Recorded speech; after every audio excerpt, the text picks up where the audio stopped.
Okay, so would like to, of course, say good evening to each and everyone. Actually, this will be the my basic training, or should I say, short seminar or short briefing for us to appreciate the conduct of NIBOSH management training. So in this discussion, I'll be showing with you, or I'll be sharing my experience and knowledge for you to have an idea ano po ba, or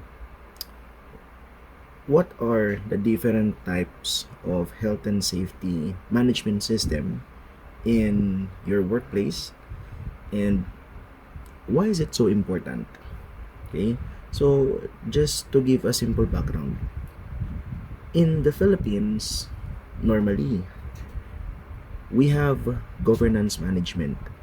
So in different organization, different industries, whether public or private, it is mandatory, no, to have their own occupational health and safety management system.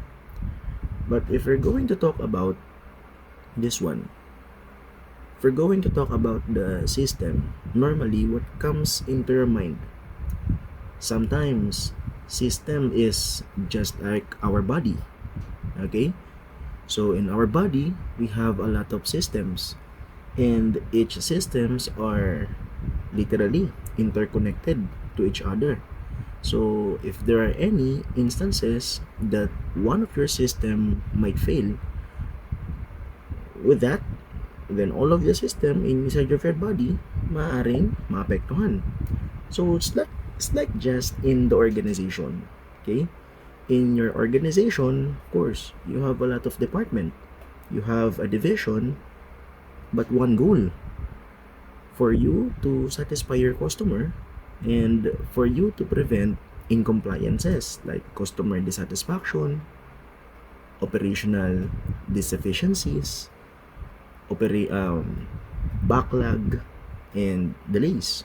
Okay, so as much as possible, we want to organize the division of your organization to prevent damages, to prevent incompliances or governance management failure, and to, of course, to reduce, okay, the amount of potential accidents and incidents inside of your workplace station. Okay, so that is why we have this kind of topic, for us to generally understand that many different industries, different perspective in implementing their health and safety management system. Okay, so I'll be sliding this. What they are and the benefits they bring. What they are, meaning to say, they are stating the importance of implementing your health and safety management system, importance for consistently improving your OSH culture, okay, and the benefits they bring. Okay, so the benefits itself, it matters on the following. Okay, number one, we have reduction of unsafe action and unsafe condition. Number two, boost moral and governance acceptance. Okay, if we're talking about reduction of unsafe action and condition, normally this is very common to each and every one of us watching right now. Okay, if you're a safety enthusiast, or if you're a member of your EHS committee team, or your EHS committee, then you're already understanding what is UA and UC. So in a layman's term, unsafe action from the word itself, it is an action, okay, made by the human. The human itself doing his or her specific activity, not wearing a prescribed personal protective equipment, not wearing a personal full arrest system, not following their respective site safety working procedure. The unsafe condition, definitely those are the condition of your workplace station, the condition of your organization's culture, the condition of your national OSH legislation. Okay? So, sometimes, can able to reduce the amount of unsafe action and condition. That will be the one of the benefits in order to you, your organization, together with your top management, to approve, to disseminate, to implement, to give a certain budget or allocated cost for your project to make it a systemic improvement. Okay, so number 2, boost moral and governance acceptance. Now, boost moral. I really like this one. Okay, you're able to give chances to all personnel. Okay, sometimes once your personnel, or should I say, once they passed the final interview, then they will undergo PEME, okay, or physical pre-employment medical examination. Then once they pass their PEME, then it will provide, or it will go through contract signing, then it will go to onboarding, then they will start their working procedure.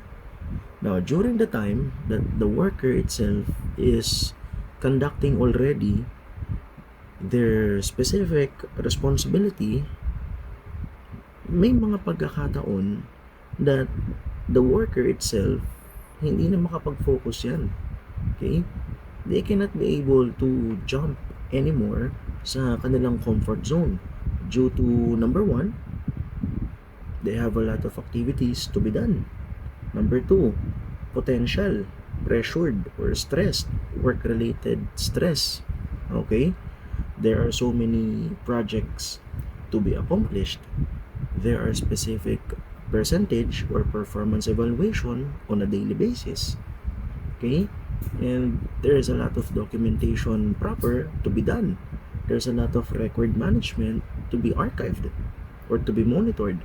So the learning proper, or the moral principle of a human body itself, specifically their action, is mas nalalesen.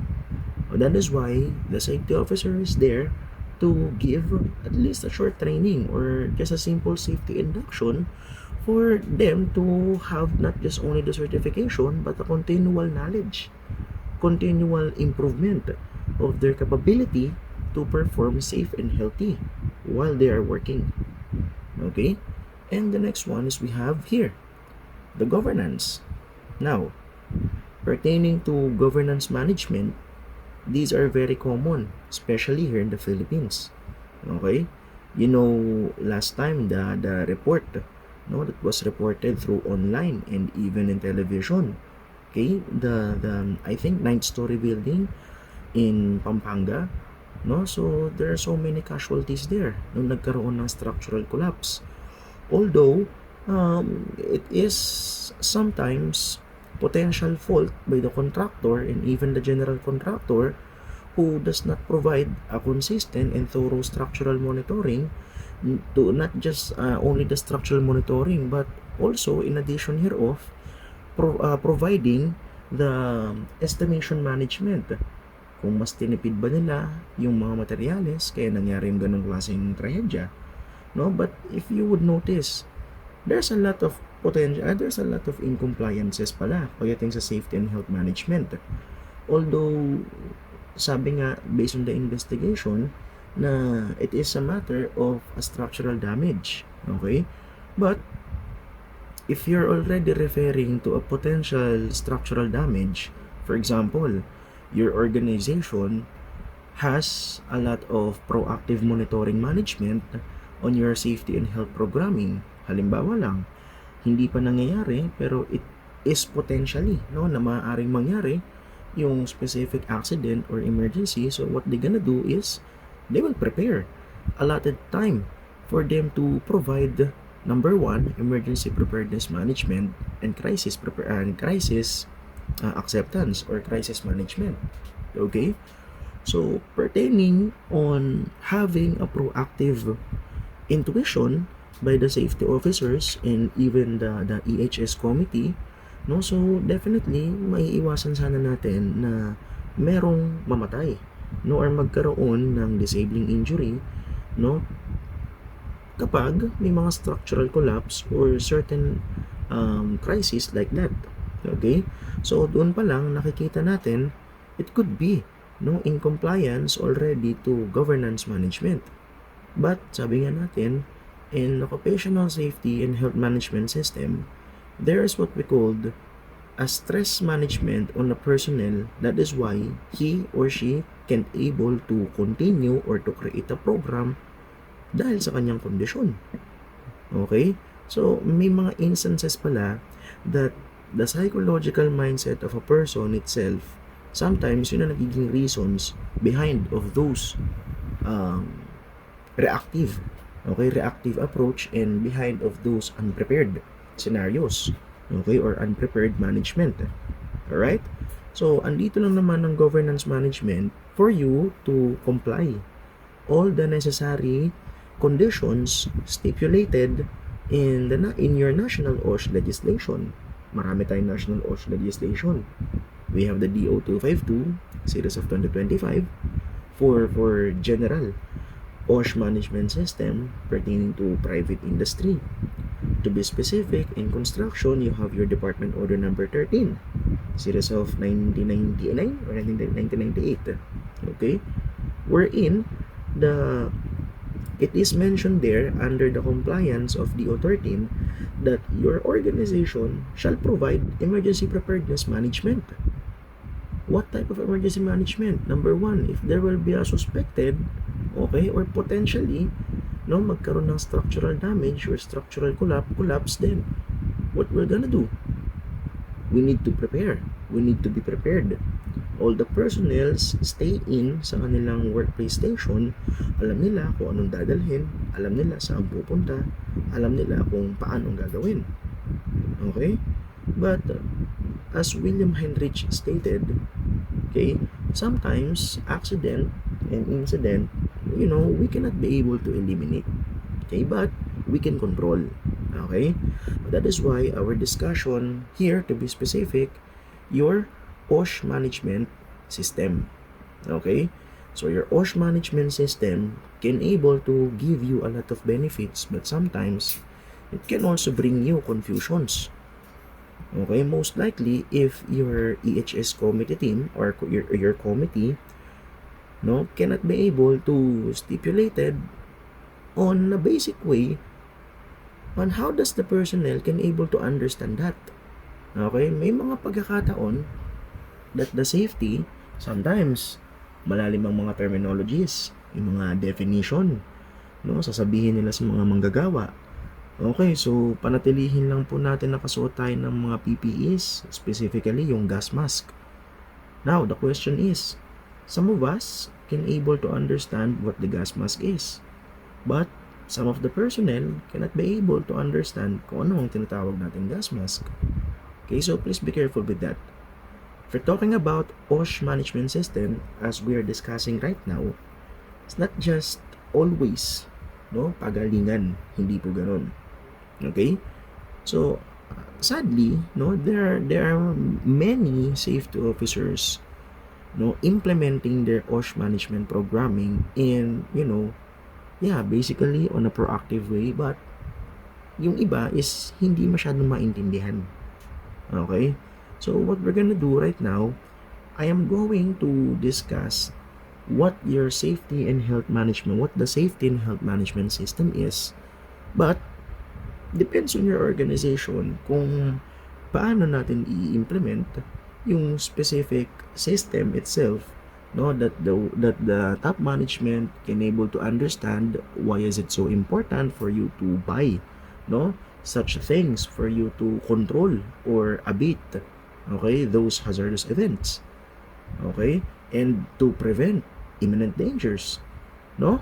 So now we're going to talk about here, no, the basic of health and safety management system. Now definitely what reference base that I'm using right now. Okay, so I'm using given by the NIBOSH, no, IGC 1 and 2, okay, learning management modules. But pertaining to this one, the plan, do, check, and act, all about your PDCA. Now what's that all about? Okay, so the PDCA is what we call the framework. Okay, so that is the framework. Framework for what? Framework of your overall occupational safety and health management system. Ganito po kasi nangyayari. You have your OSH management system. The first thing you need to do is to do gap assessment. Okay? Now, during the conduct of gap assessment, we already know, okay, what are the potential incompliances and the ongoing performance management of your OSH culture sa inyong respective workplace. Now, prior to implement this one, your OSH management system, what we need to think about first is the benefits. Benefits of the two. Benefits for the personnel and benefits for the organization. Okay? Now, sometimes benefits for the organization, it could be decreasing of near misses and increases opportunities. Okay, another thing, decrease cost losses. All right, now pertaining to the personnel, we have at least one moral improvement.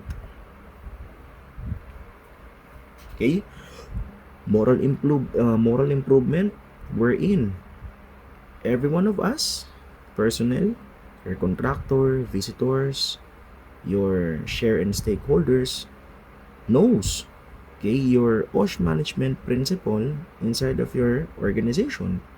So, and in addition for that is they have additional knowledge to implement what is safety and health, no, on their everyday life. Okay, now to move forward, let's dive in to the discussion of this OSH system.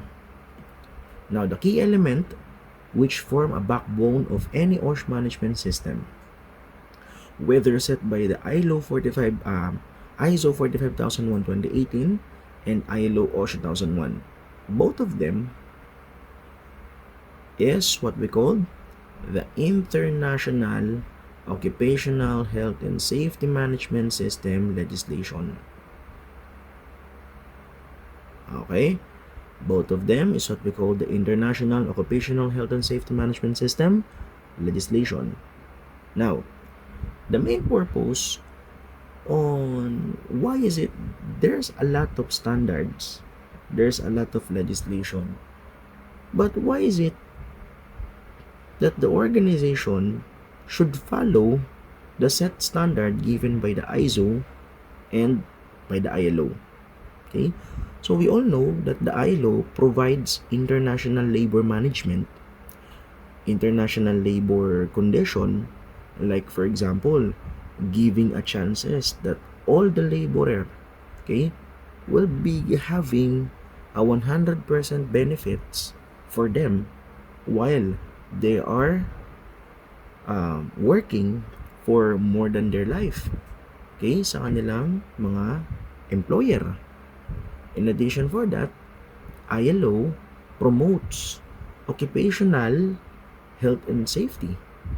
Kasi nga, ang sinasabi nga, di ba, based sa ating Presidential Decree 442 or the Labor Code of the Philippines, labor management is not just only about work.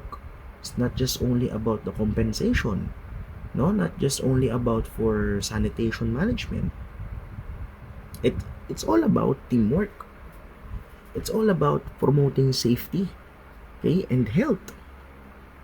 So it's not always providing quality on your operation, but you also give quality for your personnels, for their own good, for increasing your organization's maturity in your own respective management system. Okay? So, are very similar.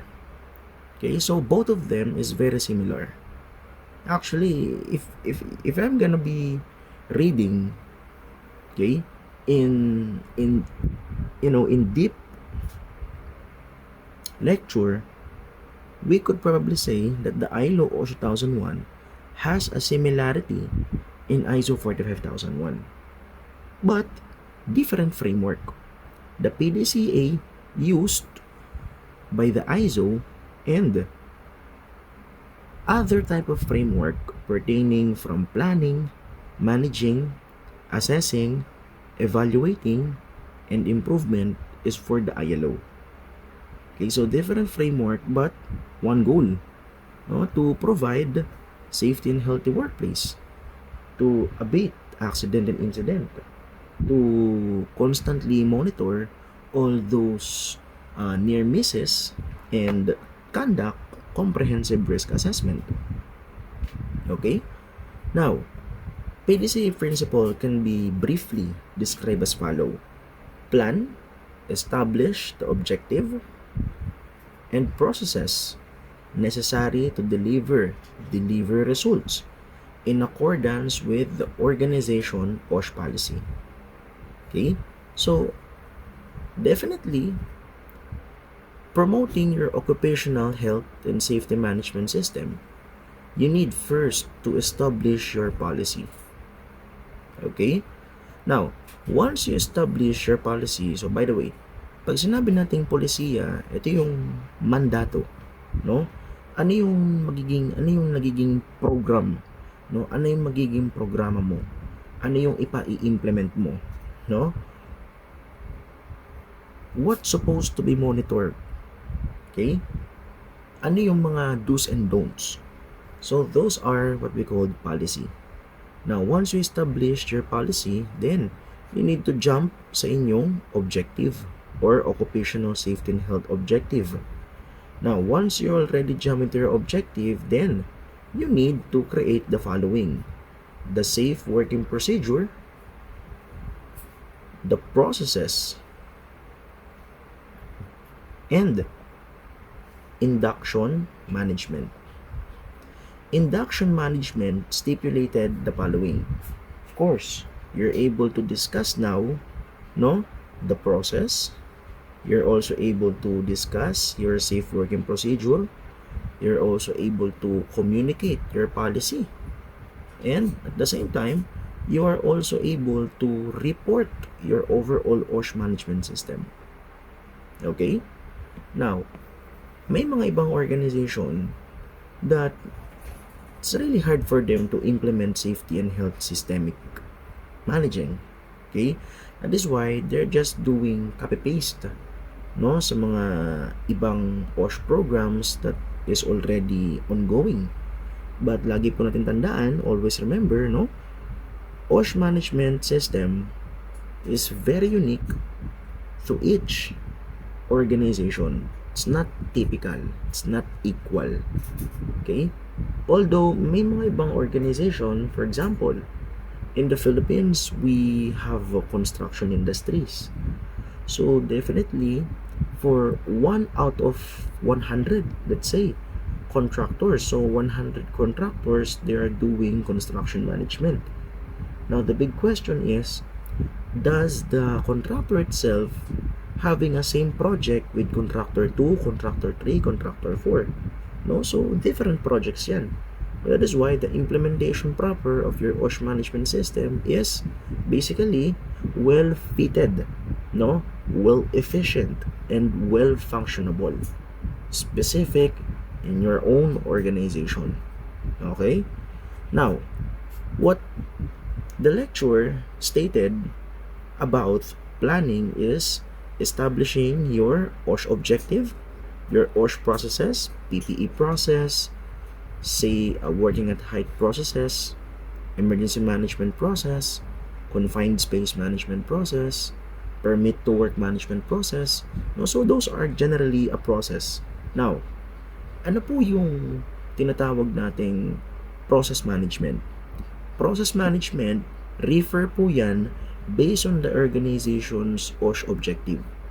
No, kung sabihin natin, reduction of accident and incident by 100% compliance to permitting management. So definitely the process itself allocated or aligned, no, to the given OSH objective is all about the permit to work management. What will be the process in accomplishing your permitting process? What will be the process in accomplishing your permit to work submission? Okay? Now, do phase. Okay, so I'm talking about here your operation. Implement the process. O, walang sinasabi dyan na implement the objective. No. Okay? Kasi ang basis of your objective is should I say, the basis of your objective is came from, okay, your OSH policy. Now, in order for me to know if I am able to meet your objective, you need to implement what your process are. PPE process, permit to work process. You're able to strictly follow the permitting management process.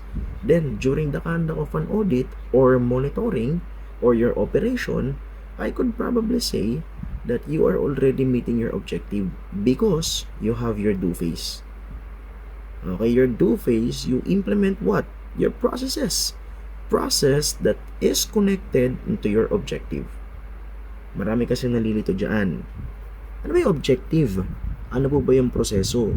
Paano po ba namin pagtatambalin yan? Paano po ba namin i-integrate yan? Okay? So, that discussion will be further discussed on the next module. No, but in basically understand the framework, the PDCA. Okay? This one, the PDCA process or framework. What you need to do is perform your process in able to promote your do phase. And after that, you have your act. You have to check. Monitor and measure process against OSH policy, objective, legal, and other requirement. Ano po ang sinasabi ng standard? Monitor and measure the process. Anong proseso? Permit to work management process.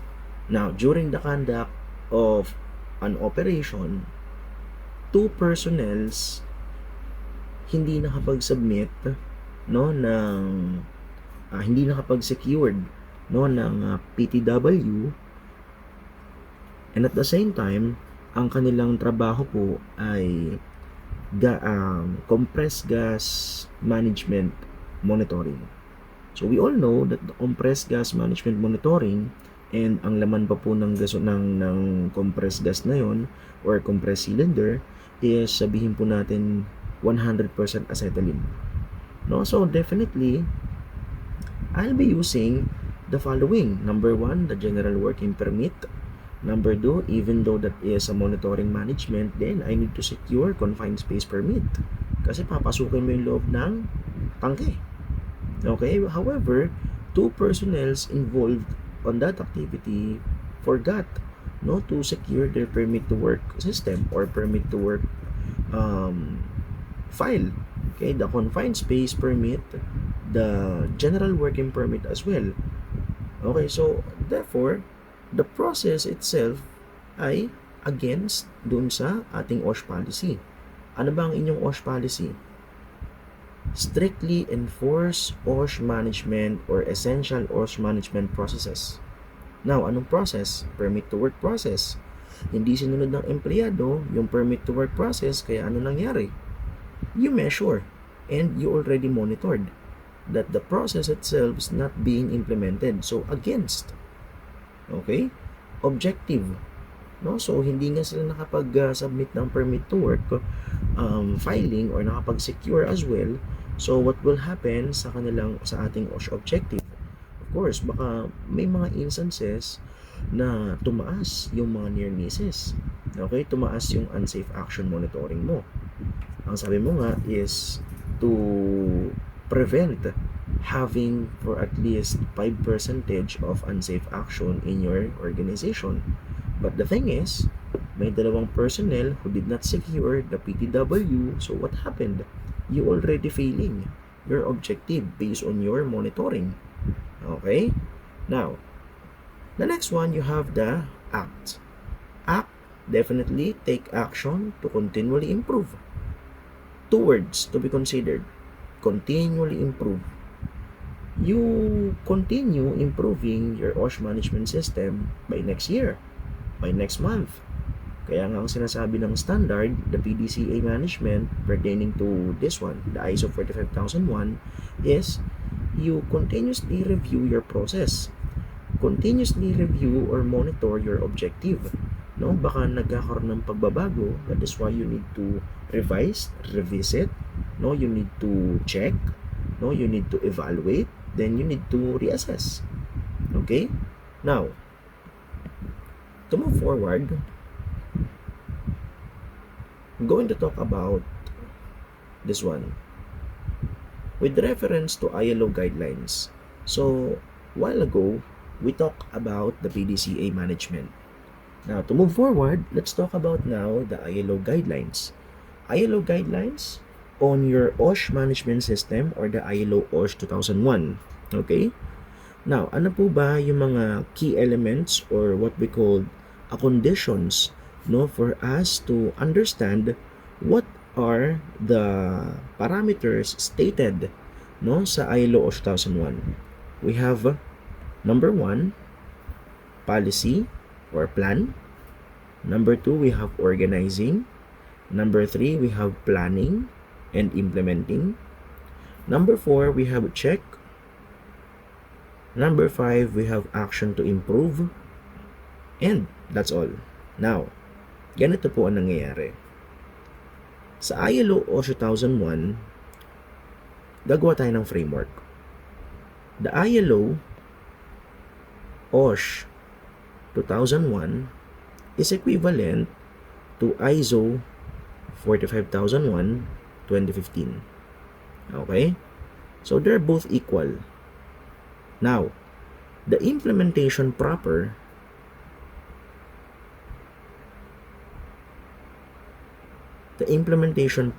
is to enforce. Okay? Enforce all organization to prevent unsafe action and unsafe condition. Now, the next one, objective. Okay. Objective is to increase opportunities in relation with enforcing bodies. Definitely, we're talking about here about governance. Apologies po sa aking sulat. Governance management. Okay? Now, once you have prepared your objective, then you are now allowed to do implementation. Okay? Now, once you implement, you monitor. You monitor what? What you've mentioned sa inyong objective at doon sa inyong implementation proper. Okay? Then once you monitor, you act. Ibig sabihin, you improve your OSH management system. Okay? Now, if I'm going to zoom out this one, the implementation proper, we're going back, the implementation proper of the first one, the PDCA and the ILO concept is just the same. One goal, okay? To promote or to improve your OSH management system. Kasi not all the time, your organization having the same implementation of an operation by next month. You know, may instances na next month, ibang project ulit. No, iba ulit ang mga worker natin, may hire na bago. No, there are new personnels who newly onboarded. Okay, there are personnels na mag-exit sa ating organization. No, so that is why the PDCA management or your occupational health and safety management system should not be equivalent into any other type of industries. Be unique. Whenever you're implementing or establishing or creating your own OSH management system, so what we need to do is you input, okay, what are the necessary condition, no, sa inyong workplace station. Then once you already input, conduct risk assessment. Okay, you are able to identify the hazards and kung ano ang risk niyan sa worker, sa organization, sa cost ng organization, and sa governance implication. Then with that, you conduct creating a process or a policy. Now, once you already created the policy and the process, you implement that. After you implement, you apply a thorough evaluation. You need to conduct performance evaluation of your OSH system. Then with that, we're already knowing if your OSH management system performance evaluation is failing, no, or degrading, then you need to revisit your process. You need to revisit your risk assessment. You need to revisit your own management system in OSH. Baka may problema sa implementation, baka may problema sa top management, or baka may kulang pa, no, na dapat nating idagdag whenever we talk about managing safely. Okay, so that's it. That's my simple discussion for us to appreciate the IGC1 element number 2, how health and safety system work and what they look like.